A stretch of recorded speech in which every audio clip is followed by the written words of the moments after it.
Selamat pagi untuk anak didik saya kelas 4. Puji dan syukur kita masih bisa berkumpul kembali dan kamu dapat melaksanakan proses pembelajaran walaupun masih di dalam jaringan. Baik, untuk hari ini to the point saja. Kita akan mengulas kembali ujian dari penilaian tengah semester genap dalam bidang studi teknologi informasi dan komunikasi yang sudah kamu laksanakan beberapa minggu yang lalu. Untuk hari ini kita akan mengulas, jadi kamu perhatikan dan kamu coba ingat-ingat kembali di mana letak kesalahan kamu, ya, di mana kamu yang salah, ya, ataukah kamu kurang teliti, ya. Jadi tolong kamu perhatikan, apalagi terkhusus buat untuk yang kamu remedial, ya. Dan kertas naskah ujian kamu yang belum menyerahkan kepada saya, silakan diantar hari ini, ya, diantar hari ini. Dan yang remedial silahkan kerjakan kuis setelah video pembelajaran atau pengulasan ujian UTS TIK kita beberapa minggu yang lalu, ya. Baik, langsung saja kamu perhatikan, ya. Ini adalah naskah soal kamu yang kamu laksanakan, yang kamu kerjakan beberapa minggu yang lalu di bidang studi TIK, ya. Langsung saja. Yang pertama, papan iklan disebut juga, iya, jawabannya adalah D, ya. Jawabannya adalah D. Karena iklan itu, ya, bermacam-macam, ya. Bisa dia berupa reklame, bisa dia billboard ataupun papan iklan ataupun brosur dan juga lainnya, ya. Kemudian yang kedua, kamu lihat tanda panah ini, ya. Nama ikon di samping adalah, kamu ingat di dalam pivot, ya. Lihat tanda panahnya. Dia mengarah kepada satu titik. Berarti satu titik di tengah, ya. Berarti dia itu adalah, iya, center, pusat, ya. Berarti fungsi darinya ini adalah untuk membuat, iya, untuk membuat objek kita menjadi tepat di tengah-tengah area kerja kita, ya. Jadi jawabannya adalah center. Kemudian yang ketiga, tombol color pada pivot berguna untuk, iya, sudah jelas dia memberi warna, ya. Dia tidak menyalin warna, dia memberi warna kepada karakter yang kita masukkan ke dalam pivot kita. Lalu yang keempat, untuk memperlambat gerakan animasi dapat menggunakan tombol A. Ini sudah sering saya katakan. Bagaimana nanti contoh kamu membuat sebuah objek manusia yang berjalan, ya. Bagaimana nanti gerakan kamu itu, ya, menjadi tidak patah-patah atau seperti nyata. Kamu harus terus rajin memberikan menekan tombol next frame, ya. Kenapa? Karena semakin banyak nanti framenya, akan semakin lebih nyata gerakan yang kamu inginkan, ya. Jadi apabila kamu untuk melangkahkan kaki kamu, ya, membuat sebuah animasi untuk melangkahkan kaki, jika kamu buat hanya 2 frame, dia akan, jika kamu gerakkan, dia akan seakan-akan dia gerakannya patah-patah, ya, seperti gerakan robot patah-patah, ya. Dia tidak lentur, ya. Jadi kita gunakanlah tombol next frame. Kemudian yang kelima, ini sering kamu lihat mungkin di ada tape kamu di rumah ataupun ada VCD player ataupun bisa kamu lihat langsung di smartphone kamu, ya. Jika kamu memvideo, ada dia berbentuk petak seperti ini, fungsinya untuk, iya, stop. Berarti untuk menghentikan, iya, untuk menghentikan jalannya animasi. Lalu yang keenam, tombol untuk mengatur gerakan animasi adalah, iya, tombol slider, ya. Jadi tolong diingat, tombol play untuk menjalankan animasi, repeat untuk menjalankan animasi berulang kali, tombol stop untuk menghentikan. Jadi untuk mengatur gerakan animasi, dipilihlah tombol slider. Kemudian yang ketujuh, fungsi dari icon di samping adalah lihat. Berarti fungsinya di situ adalah untuk menghapus karakter. Ya. Kemudian yang kedelapan, film yang merupakan hasil dari pengolahan tangan sehingga menjadi gambar yang bergerak disebut film animasi. Karena dia gambar dari hasil olahan tangan kita, ya. Jadi seakan-akan gambar itu bergerak. Lalu kita masuk ke nomor 9. File animasi di program Pivot disimpan dalam bentuk, sudah jelas ini dalam bentuk PIV dan GIF. PIV itu singkatan dari pivot, sedangkan GIF adalah graphic interchange format, ya. Jadi itu dia format penyimpanan di dalam pivot. Lalu yang ke-10, ya. Ini fungsinya seperti gambar pensil, ya. Itu fungsinya untuk mengedit figur atau mengedit karakter, ya. Lalu yang ke-11, objek pada pivot dapat disebut juga dengan bisa disebut dengan karakter, bisa juga disebut dengan figur.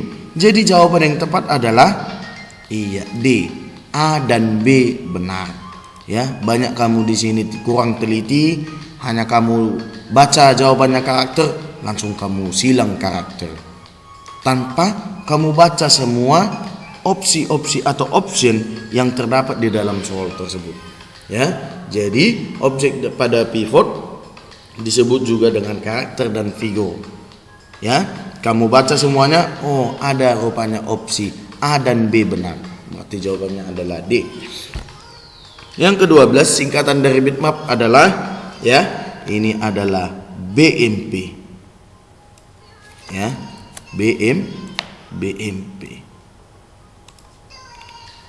Lalu yang ke-13 itu adalah kamu lihat tanda tambah, berarti di situ fungsinya untuk menggandakan. Apa yang digandakan? Karakter kita yang digandakan, bukan gerakan kita. Kalau gerakan kita yang digandakan, berarti itu tangan kita sendiri yang menggerakkan, ya.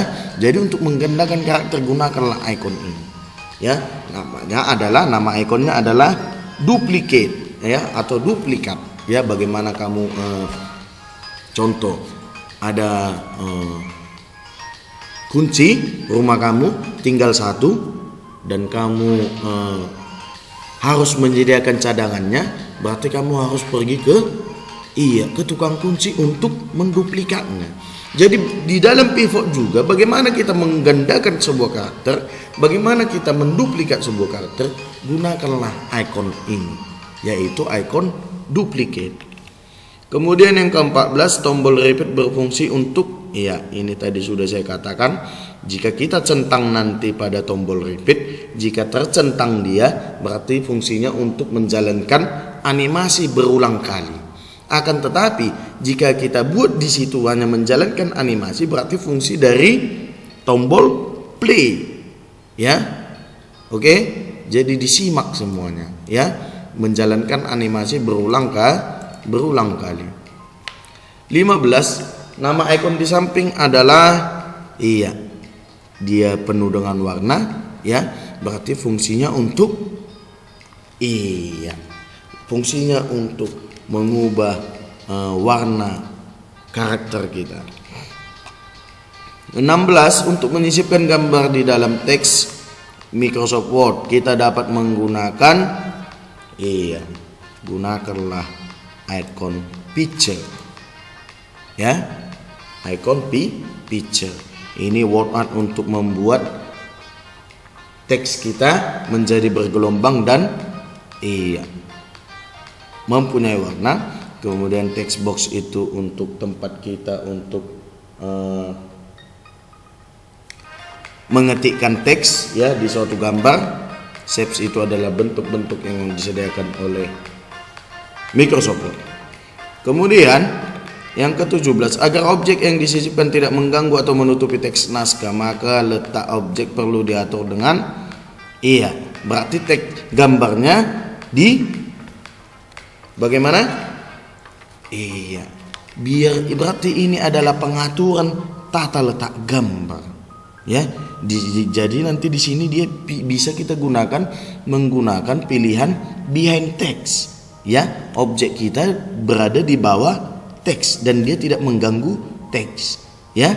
Akan tetapi behind text itu terdapat di dalam icon text wrapping ya. Itu dia. 18, icon shapes dalam Microsoft Word digunakan untuk mengatur, membuat sebuah gambar ya. Lalu 19 ya, karena waktu kita tidak banyak, shapes seperti gambar di samping terdapat pada kategori call outs ya. Kemudian 20, untuk memberi warna shapes digunakan icon icon apa? Shape fill ya. Kalau save outline dia untuk memberi warna pada garis pinggir dari sebuah bentuk gambar shapes ya. 22, mengatur tata letak gambar dengan meletakkan gambar berada di atas dan di bawah gambar menggunakan, lihat, disimak ya. Mengatur tata letak gambar dengan meletakkan gambar berada di atas dan di bawah gambar ya, menggunakan top and bottom. Sebenarnya ini adalah meletakkan teks ini ya. Ini dia. Sebenarnya ini adalah teks ya. Jadi jawabannya adalah top and bottom ya. Top itu atas, bottom itu bawah. Untuk mengubah gambar atau tulisan menjadi bentuk 3 dimensi 3D effect ya. Ataupun di sini ini sengaja saya berikan ya, nomor 23 ini sengaja saya berikan bonus ya, karena sebenarnya bermacam jawabannya ya. Tidak ada dia di sini ya. Akan tetapi 3D effect pun bisa ya. Dan shadow effect pun bisa ya. 24, perintah untuk menyisipkan tulisan pada shapes adalah, ayo yang mana? Klik kanan pada mouse kamu, lalu pilih dan klik add text. Kemudian yang 25, bentuk shapes di samping berada pada kelompok atau grup block rows ya, dia tanda panah.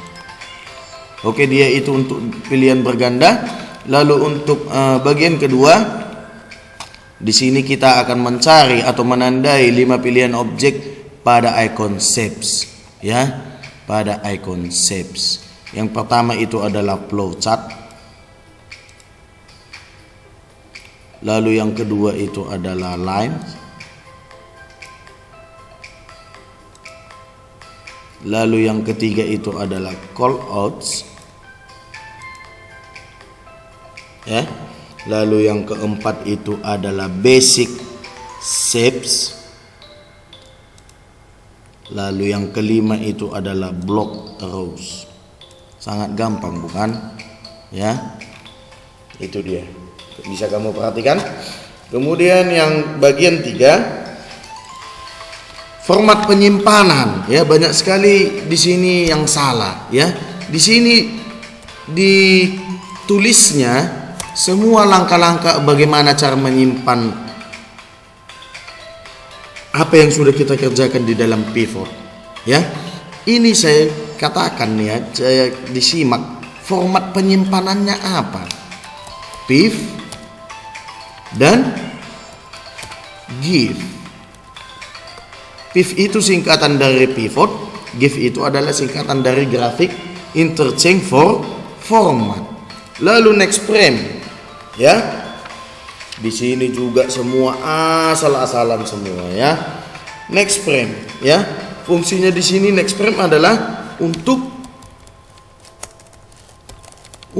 memperlambat gerakan animasi, ya. Kemudian flip. Bagaimana jika flip? Maksudnya diputar, ya. Jadi fungsi dari flip adalah untuk mengubah arah sebuah objek atau karakter, ya. Kalau kamu ikuti selalu video pembelajaran saya, ini pasti akan sangat mudah untuk kamu kerjakan. Lalu skala, ya, berarti dia berhubungan dengan ukuran. Jadi fungsinya untuk mengatur ukuran sebuah objek atau karakter, ya. Kemudian yang ketiga, ini sudah ada di pilihan berganda kita, ya. Sudah ada di pilihan berganda kita. Jadi tidak akan ada kesulitan lagi untuk kamu menjawab ini, ya. Tombol play fungsinya untuk memainkan atau menjalankan, ya, menjalankan animasi. Lalu setelah play, stop, kebalikannya untuk menghentikan animasi yang sedang berjalan. Lalu tombol slider ini pun sudah ada di pilihan berganda. Kalau kamu simak, kamu baca kembali lagi pilihan berganda, pasti bisa kamu jawab, ya. Tombol slider fungsinya untuk apa? Iya, untuk mengatur, ya, gerakan, untuk mengatur gerakan animasi. Simple kan? Iya, tidak sulit. Kemudian ini masalah peletakan, mengatur tata letak objek pada gambar di Microsoft Word. Pada saat kelas 3 pun ini sudah kita pelajari, ya, sudah kita pelajari. Hanya saja kamu kurang mengikuti dan kurang teliti untuk menyimak soal saya. Inline with text, line, garis, teks, ya, untuk mengatur, ya, letak gambar di baris yang kita inginkan atau ingin kita letakkan. Di baris mana dia, ya. Kemudian behind text, fungsinya behind text untuk apa? Untuk mengatur letak gambar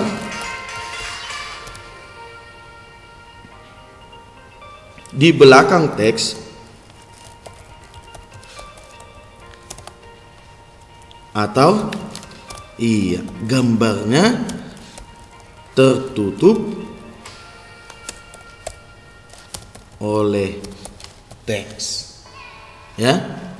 Itu dia behind text. Jadi dia gambar kita berada di bawah teks, akan dia menjadi background dari lembar kerja kita. Lalu top and bottom, atas dan bawah, berarti untuk apa ini? Iya, teks kita untuk mengatur teks berada di atas dan di bawah. Iya, di bawah oleh objek atau iya, di bawah objek atau gambar. Lalu yang kelima, ini baru saja kita pelajari, ya. Ini baru saja kita pelajari, ya. Rotate right 90 derajat. Berarti di sini untuk memutar objek gambar, berarti objek gambar kita diputar ke kanan sebanyak 90 derajat. ya, 90 derajat. Kemudian rotate left, right kanan, left kiri, berarti mengatur atau memutar objek kita diputar ke kiri sebanyak 90